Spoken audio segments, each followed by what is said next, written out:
La insurrección popular del 2 de mayo de 1808 en Madrid provocó una reacción en cadena por toda España.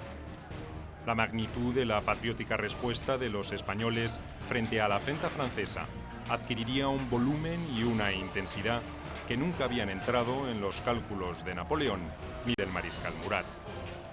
La violenta represión de los insurrectos apagó los focos de reacción en la capital, pero encendió una hoguera en todo el país. Yo que sé lo que está pasando en España, aunque tú me lo hayas dicho. No me fío de nadie. El emperador es mi amigo y un día me dejará volver. Señor, es imposible. Ha nombrado rey de España a su hermano José. No importa. Volveré. Con su rey prisionero y su territorio ocupado, los españoles debieron apelar a una antigua y tradicional forma de organización institucional para proseguir la lucha. La patria está en peligro. ¡Acudid a salvarla! ¡Guerra al invasor! ¡Visca Fernando VII! ¡Muere el traidor! En pueblos, ciudades y regiones aparecieron las juntas de gobierno, encargadas de coordinar la resistencia y de administrar la cosa pública en la emergencia. Esas estructuras no pretendieron reemplazar el viejo régimen por un nuevo orden de corte revolucionario. Se erigieron como custodias del poder que su soberano no estaba en condiciones de ejercer y desconocieron a la Junta de Madrid, designada por Fernando VII, que había claudicado ante la presión napoleónica. Se trató de un movimiento espontáneo y unánime, una realidad inesperada a la que los franceses tendrían que enfrentarse, sin descanso y con graves consecuencias, durante 4 largos años.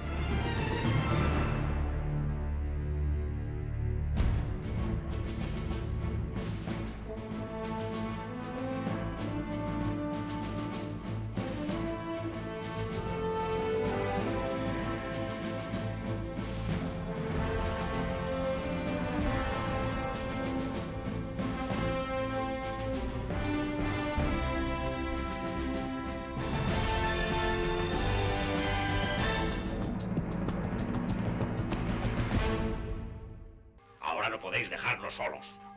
Eso está muy bien. Pero ¿quién nos dice que los franceses no van a venir al pueblo y a saquearlo para vengarse? ¿Cómo vendrán si dejáis solos a los de Madrid? Vendrán a llevarse el trigo y las vacas y el vino. ¿Pues que tenéis miedo ahora? ¿Vas a negarte a salvar al rey? En la misma tarde del 2 de mayo de 1808, las primeras noticias de lo sucedido en Madrid llegaron a Móstoles, un pequeño pueblo situado al suroeste de la capital.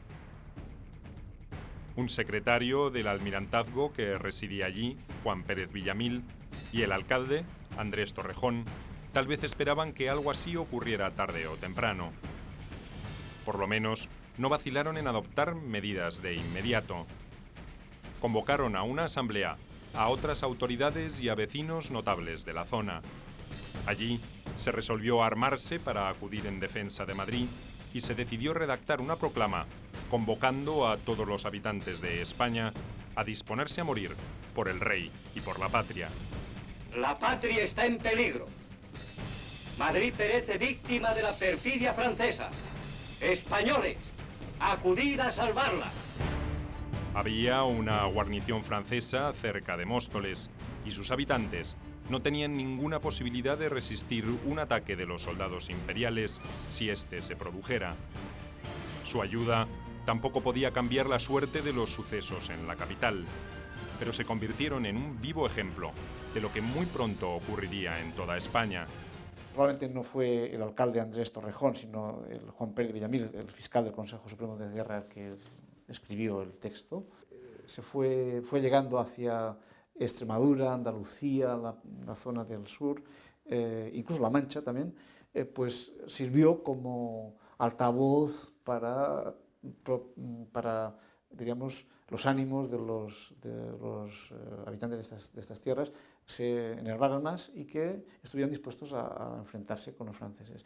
Pero yo creo que fue también el bando de Murat el que llegó a través de las audiencias a todos los territorios, todas las provincias de España, y eso es lo que ya incrementó más los ánimos de los españoles. En Talavera de la Reina, Trujillo y Mérida, la proclama de Móstoles sería usada como modelo para redactar otras similares. Sin embargo, en esos primeros días de interregno, la confusa situación reinante provocaría también frecuentes idas y venidas entre los funcionarios reales de todo el país. Los antiguos partidarios de Godoy todavía conservaban el poder en la mayoría de las ciudades importantes y, en general, eran proclives a acatar las órdenes recibidas de la Junta de Gobierno de Madrid o del mariscal Murat. Pero su legitimidad se había esfumado o estaba seriamente cuestionada, y muy pocos tuvieron la capacidad de navegar en aguas tan turbulentas. En algunos casos, esas vacilaciones terminarían con un final trágico. El general Francisco Solano, por ejemplo, intentó primero encabezar una sublevación patriótica en Badajoz. Después, aceptó asumir como capitán general de Andalucía y gobernador de Cádiz, con el aval de los franceses. Pocas semanas más tarde, el 26 de mayo de 1808, la insurrección ganó las calles de Sevilla y llegó a Cádiz. Solano vaciló sobre qué posición adoptar y terminó asesinado a puñaladas por una turba enfurecida. El carácter caótico y confuso y totalmente irracional que llevó a una violencia inusitada, una violencia increíble, con muertes a granel, en la voluntad de cambio y de rechazo a la situación que se estaba viviendo. Se confundían desde los nostálgicos del antiguo régimen, que reivindicaban obsesivamente a Fernando, al rey Fernando, a los que efectivamente consideraban que era la gran oportunidad que tenía España para llevar adelante una revolución. Esas contradicciones estaban muy vinculadas con las complejas motivaciones de los alzamientos. En términos generales, la reacción de los españoles de diferentes regiones tenía dos puntos en común: el odio a la ocupación francesa y la exaltación de Fernando VII como rey legítimo. Nobles y campesinos, burgueses y artesanos, absolutistas y liberales, podrían coincidir y luchar bajo esas banderas que resumían el sentimiento y el orgullo de la identidad española. A partir de allí, había matices diversos que aflorarían con mayor intensidad en esta primera etapa de la crisis. El leitmotiv yo creo que queda claro y se expresa sobre todo en las proclamas fundamentales. La defensa de la religión, de la patria y del rey, que son referentes. Yo creo que son los únicos que podían unir a los españoles de todas las diferentes ideologías o pensamientos. Bajo el régimen absolutista, el poder nunca había sido compartido. El edificio institucional español se basaba en la autoridad absoluta del monarca. La crisis que lo desarticuló facilitaría la redefinición de los alcances de esas atribuciones y de sus límites. No había vocación revolucionaria en la España de comienzos del siglo XIX, pero por las grietas del viejo orden se asomarían caudillos populares que ocuparían parte del escenario inicial de la guerra. En general, no permanecerían mucho tiempo allí, solo el tiempo suficiente como para darle el impulso decisivo a la resistencia y al enfrentamiento contra el ejército invasor. En el antiguo régimen había muchos grupos apartados del poder. Había mucha gente que tenían querellas de un tipo u otro con el antiguo régimen. Habían sí políticos liberales, o al menos pensadores liberales políticos, no, quizás. Para toda esa gente, esa situación en que el gobierno legal se había desvalido, eso fue una oportunidad. Y por toda España se ve la creación, en esos días de mayo, de grupos conspiradores. Los fernandistas apenas habían podido saborear su victoria cuando Napoleón les arrebató el placer de disfrutar sus consecuencias. Ese breve lapso de gestión provocaría serias complicaciones en las administraciones provinciales, en general más por miedo a las insurrecciones populares que por fidelidad al poder francés. Los delegados reales trataron de demorar y hasta ocultar la noticia sobre lo que había ocurrido en Madrid todo el tiempo que fue posible. En Badajoz, Cartagena y La Coruña, los gobernadores militares corrieron la misma suerte que el general Solano, por oponerse o por tratar de controlar los levantamientos. En otras ciudades como Valencia, Oviedo, Valladolid, Sevilla o Zaragoza hubo un periodo de incubación de alrededor de 20 días antes de que esos pronunciamientos adquirieran una fuerza irresistible y autónoma. Se producen movimientos populares, revueltas en la calle, que piden que se declare la guerra a Francia.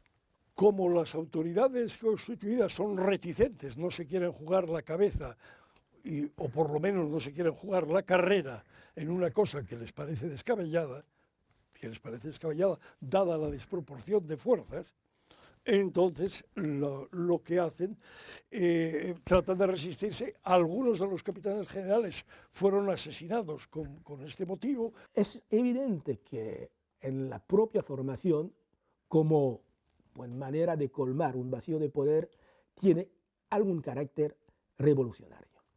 Pero inmediatamente se para ahí la cosa, porque al fin y al cabo, ¿qué es lo que pasa? Es que se van a designar por elecciones responsables, y los responsables, los jefes, van a ser lo que se suele llamar los jefes naturales. O sea, al fin y al cabo, nobleza y clero, o clero y nobleza. En esas semanas decisivas, los fernandistas trataron de encauzar la agitación para su propio beneficio. Era necesario evitar que un eventual descontrol les impidiera quedarse con el poder.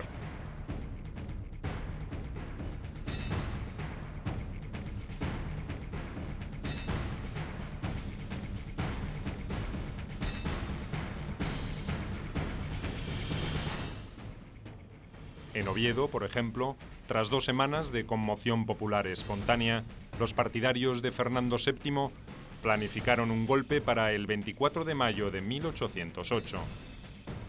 Organizaron un comité revolucionario y crearon una junta de gobierno antes de presionar decisivamente por el relevo de las antiguas autoridades. En este caso, la noticia de que Murat había ordenado al comandante militar que detuviera y ejecutara a 58 personas acusadas de actividades subversivas ayudó al estallido. A usted no le quedará otro remedio que encargarse personalmente de hacerlo.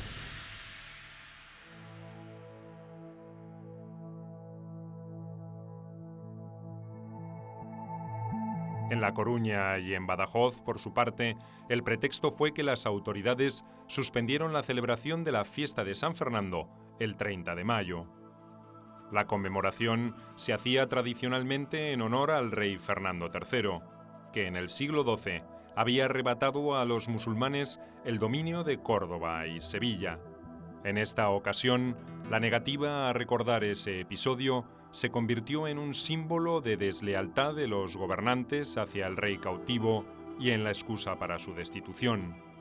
Empieza Asturias y se comunica inmediatamente hacia Galicia por un lado, hacia Castilla por otro, hacia Aragón, Cataluña, con una excepción, que Barcelona está ocupada.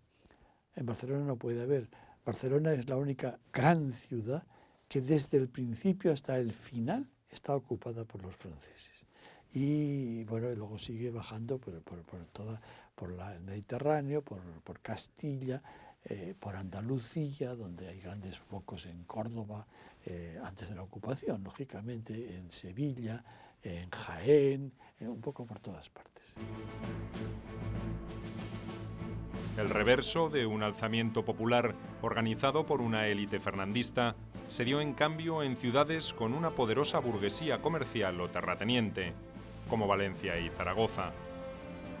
En Valencia, los hermanos Bertrand de Lis habían armado un ejército privado después del motín de Aranjuez para apoyar a Fernando VII.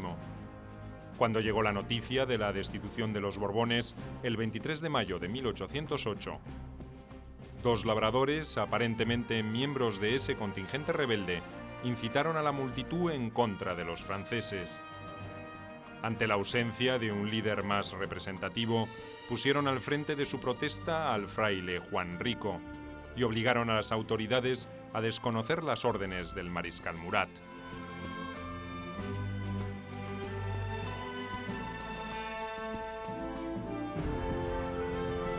En Zaragoza, a la llegada de la Gaceta de Madrid con las noticias de la abdicación de Fernando el 24 de mayo, se sumó la versión de que una columna francesa marchaba hacia la ciudad. La ira popular no encontró al principio un jefe adecuado, hasta que los insurrectos poco menos que obligaron al oficial de la Guardia, José de Palafox, a ponerse al frente de la revuelta. Palafox era miembro de una distinguida familia aragonesa, acusado de participar en el complot de Fernando en el Escorial. Luego, había integrado un grupo de militares que intentó rescatar al rey en Bayona.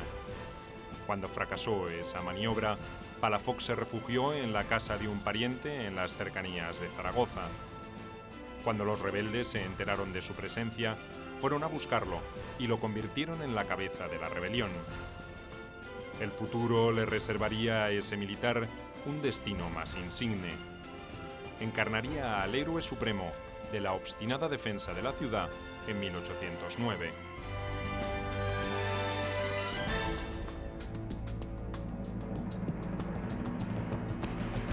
José Palafox fue el representante más grande, un representante típico, si quieres, de esa aristocracia tan hostigada por el reformismo borbónico. Y lo que quería Palafox fue un sistema en que el rey estaría bajo el dedo pulgar de la aristocracia y de los estados privilegiados.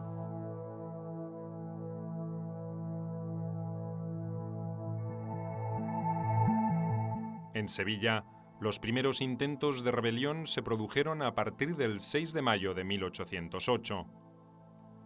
Vicente Ore, principal autoridad civil de Andalucía, fue otro ejemplo de la naturaleza acomodaticia de los antiguos funcionarios de la corona.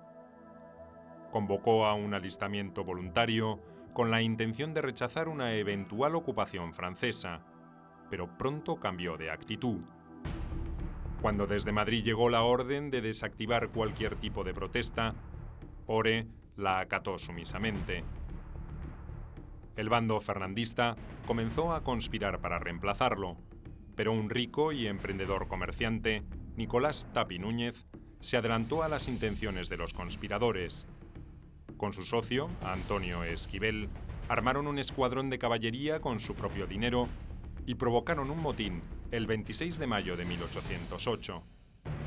Con esa fuerza de choque y gente del pueblo que se unió a la algarada, Esquivel se apoderó sin resistencia de los fusiles y cañones en el arsenal local. Dueño de la situación, Tapi Núñez reunió a una serie de notables para que eligieran una junta de gobierno. Los fernandistas, irritados por la intrusión de estos advenedizos en sus planes, se cobraron la cuenta con mucha rapidez. Acusados de intentar organizar un nuevo complot para remover a dos de los miembros de la nueva junta, fueron arrestados 10 días después de su exitosa asonada. Se ve también en los papeles de la época, en las proclamas que las juntas publican, una expresión que a mí me gusta mucho, es que una muy bien ordenada revolución.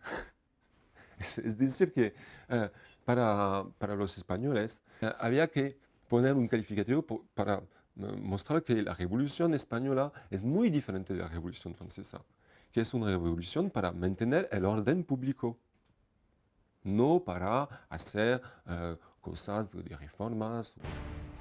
Más allá de las disputas por el poder, el alzamiento de Sevilla adquirió una enorme relevancia porque su ejemplo fue seguido por otras ciudades de Andalucía, entre ellas Cádiz.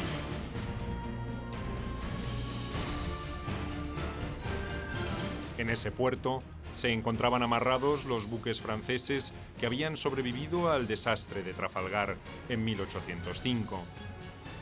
Cuando la ciudad se unió a la causa patriota, la flota fue bombardeada y no tuvo más remedio que rendirse el 14 de junio de 1808. Además, cerca de Gibraltar se encontraba acantonado el ejército del general Castaños. Junto con la sublevación de la base naval de Cartagena, donde había una guarnición de 5.000 hombres, el de Castaños fue el aporte armado más significativo con que pudieron contar los patriotas en esas primeras semanas de la insurrección. El más significativo de todos es el caso de Castaños, que mandaba uno de los grandes cuerpos de ejército, que era el ejército del campo de Gibraltar, y que se sometió a la autoridad de la Junta Suprema de Sevilla. Hubo otros que llegaron a pensar en algún momento, pensaron en hacerse con el poder, pero no pasó. Vamos, si llegaron a hablarlo, no pasó de una vana conversación. No hubo ningún intento de derrocar, de eliminar, de atentar contra el poder de las Juntas Supremas.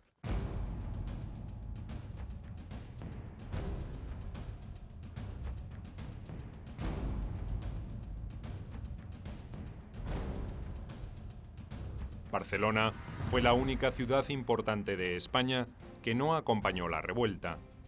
Había una poderosa razón para que eso ocurriera.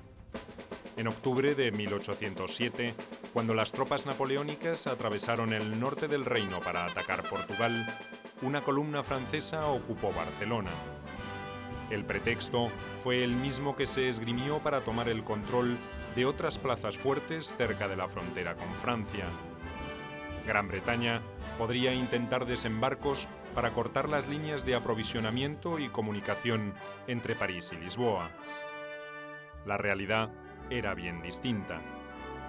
Los franceses conocían muy bien la animosidad catalana contra ellos y no querían darles oportunidad para que la ejercieran. Además, como se vería más adelante, Napoleón tenía proyectos especiales para esa región.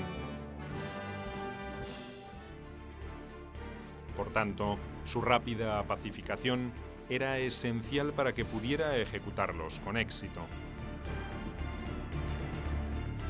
El 1 de junio, el comandante militar francés en Barcelona, general Duhesme, amenazó con ejecutar a cualquier catalán que fuese sorprendido con armas. Advirtió también que si cualquier insurrección derramaba sangre francesa, la ciudad donde sucedieran esos hechos sería reducida a cenizas.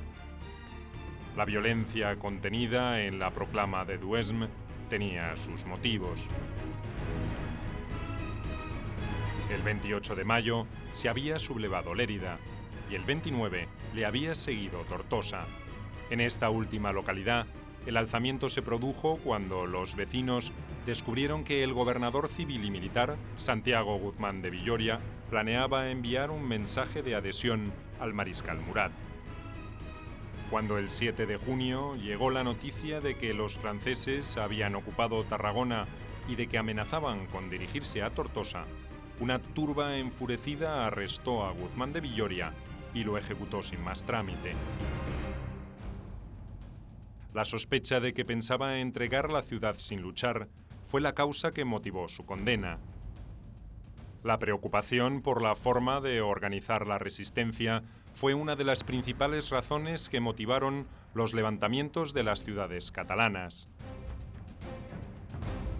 La región tenía una larga tradición en el ejercicio de la autodefensa contra las agresiones francesas, y sus reflejos estaban intactos. El último episodio de esa historia había ocurrido hacía apenas 15 años, durante la Guerra de la Convención. Los catalanes tuvieron prácticamente que arreglárselas solos cuando los ejércitos franceses contraatacaron en la frontera pirenaica. La respuesta la dieron grupos de milicia armada, los somatenes. Barcelona, por ejemplo, la ciudad estuvo en manos de los franceses desde febrero del año 1808 hasta abril de 1814. Es una ciudad ocupada donde se organiza resistencia muy importante, conspiraciones tramadas que fracasan. Es una ciudad que ofrece una resistencia total y absoluta, utilizando cuando fracasa el ejército, digamos las organizaciones tradicionales del ejército, recurren a los somatenes y a los miqueletes, que dan un papel fundamental, y que el primer ejército que actúa aquí en Cataluña nunca se rendirá y saldrá de sus cenizas, volverá a resurgir siempre. La experiencia bélica de los somatenes sería muy valiosa para defender las ciudades de Igualada y Manresa en la Cataluña occidental. El 4 de junio, 2 columnas francesas salieron de Barcelona para someter a esa región. La primera, al mando del general Chabran, se dirigió hacia Tarragona. La segunda, a cargo del general Schwartz, tenía Lérida como objetivo. Los patriotas de Igualada y Manresa resolvieron atacarla en el paso del Bruc, en las montañas de Montserrat. Cuando los sucesos del año 8 se producen, todavía el ejército francés no ha desplegado todo su potencial ni se ha extendido por todas las regiones de España. Dupont, como sabemos, sería frenado en su avance hacia Andalucía. El propio levantamiento del 2 de mayo aislará a Junot en Portugal y a Duhesme en Barcelona. De manera que podemos situar, hacer una croquis general centrando a la mayor parte de la fuerza francesa en la región centro y las regiones periféricas dominadas por las juntas y por los precarios ejércitos de las juntas. El somatén de Manresa estaba liderado por Francisco Riera, hijo de un comerciante de esa ciudad. El de Igualada incluía a soldados y oficiales mercenarios extranjeros del ejército español, además de obreros y campesinos. El paso era empinado y angosto, y Schwartz no tomó precaución alguna para atravesarlo. El 6 de junio de 1808, su vanguardia se encontró con la carretera cortada por barricadas de troncos y sometida a descargas de fusilería desde el frente y los flancos. El comandante francés, de origen austriaco, intentó varios contraataques sin éxito y se vio obligado a emprender una penosa retirada, acosado por las milicias catalanas durante toda la noche. La columna napoleónica perdió alrededor de 380 hombres y uno de los 2 cañones que transportaba. Fue un ejército malísimo. Fue el ejército peor que nunca ponía a Napoleón en un teatro de guerra. Fue un ejército improvisado con muy pocos soldados ya formados. Los más de los soldados bisoños en regimientos provisionales, regimientos improvisados, con muy poca práctica en manejar las armas. El general Duhesme ordenó a la otra columna, la del general Chabran, que tomara el Bruc con una fuerza de 5.000 hombres y varias piezas de artillería. Pero serían nuevamente sorprendidos, porque los somatenes habían sido reforzados por un contingente de 500 mercenarios suizos enrolados en el ejército español. La encarnizada batalla, librada el 14 de junio de 1808, arrojó el mismo resultado que la de la semana anterior. Chabran tuvo que retirarse con 450 bajas. Duhesme, por su parte, fracasó el 20 de junio en un intento de tomar la ciudad de Gerona. Tenía 8.000 soldados, pero su parque de artillería era escaso para doblegar aquel bastión amurallado. Debió replegarse a Barcelona para evitar males mayores. La eficiente organización militar catalana se complementó muy bien con una meritoria unidad política para enfrentar la emergencia. Cataluña fue la primera región de España, junto con Galicia, en decidirse a formar una Junta Suprema que tuviera jurisdicción sobre todo su territorio. Se trató de un órgano de gobierno que reunía a los representantes de las ciudades libres de la dominación francesa en la región. El 18 de junio, en Lérida, quedaría conformada esa institución con el aporte de 12 miembros. El antecedente sería imitado meses después en otros lugares de la península. Entonces, juntas que quieren construir que su mayor, que tienen dos preocupaciones: movilizar un ejército para hacer la guerra y organizarse y constituirse como un poder soberano dentro de su territorio, dentro de su provincia. La aparición de estas juntas de gobierno caracterizaría esta etapa crítica de la historia de España. En general, respondían a un puñado de objetivos prioritarios: garantizar el orden social y político existente, evitar que se generalizara un peligroso vacío de poder y coordinar las tareas de defensa en su zona de influencia.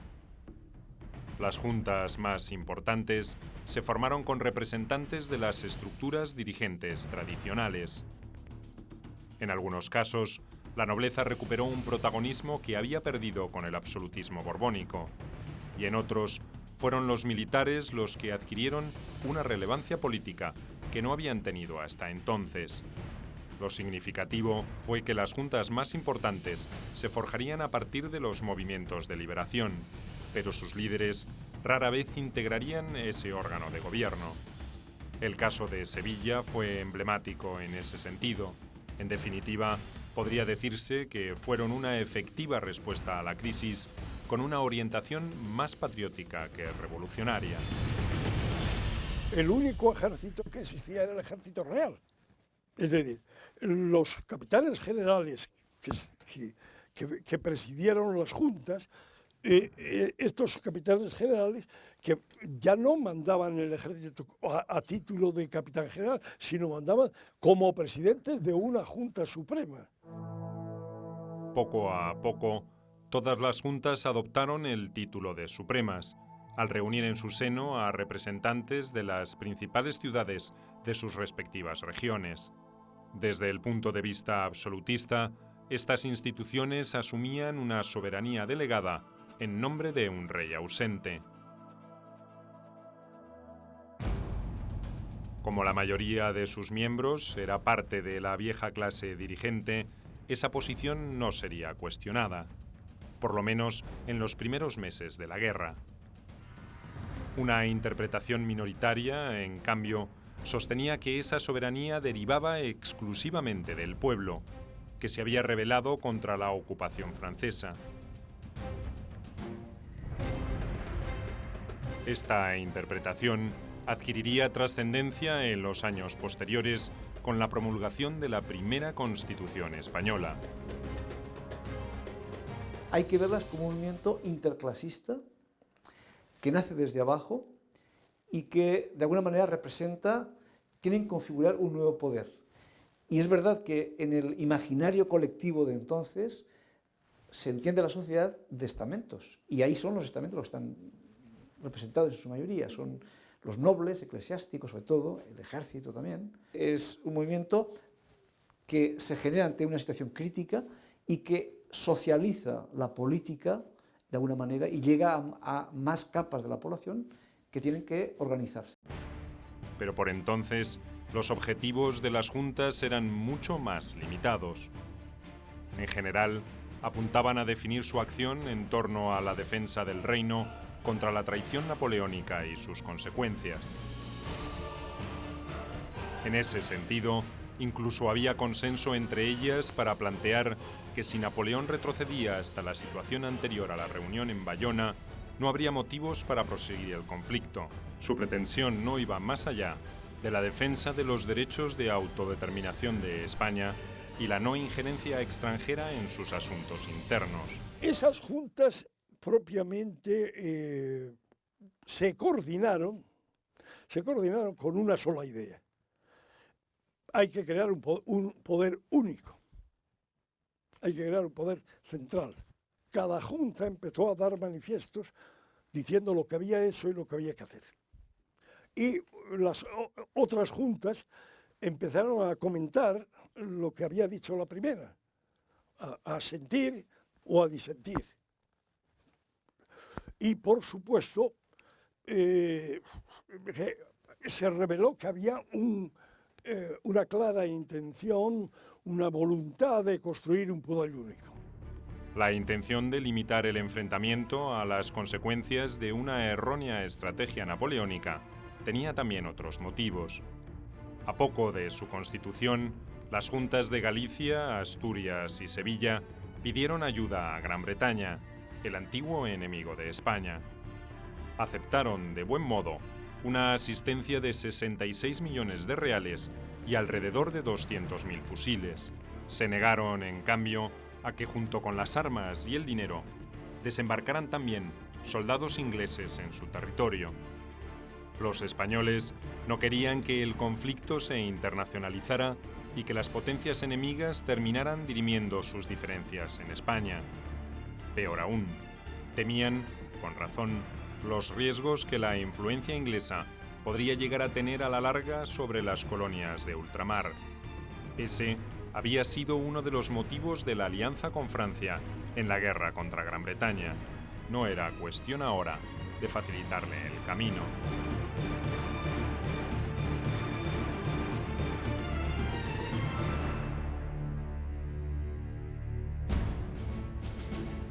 Casi sin excepción, en todas las regiones bajo el gobierno de las juntas, el alistamiento de reclutas voluntarios superó todas las expectativas.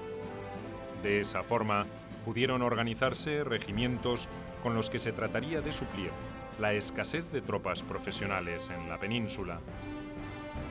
En los comienzos de la guerra, solo Galicia y Andalucía tenían ejércitos de veteranos acantonados en su territorio. Hasta octubre de 1808, la Junta de Sevilla no lograría repatriar parte de una fuerza de 15.000 hombres al mando del marqués de la Romana que Manuel Godoy había enviado a Dinamarca por orden de Napoleón. Pese a todas esas desventajas objetivas, los españoles se enfrentarían con entusiasmo a la primera ofensiva de los ejércitos imperiales. Muy pronto, incluso, librarían con éxito una de las batallas más emblemáticas de la Guerra de la Independencia.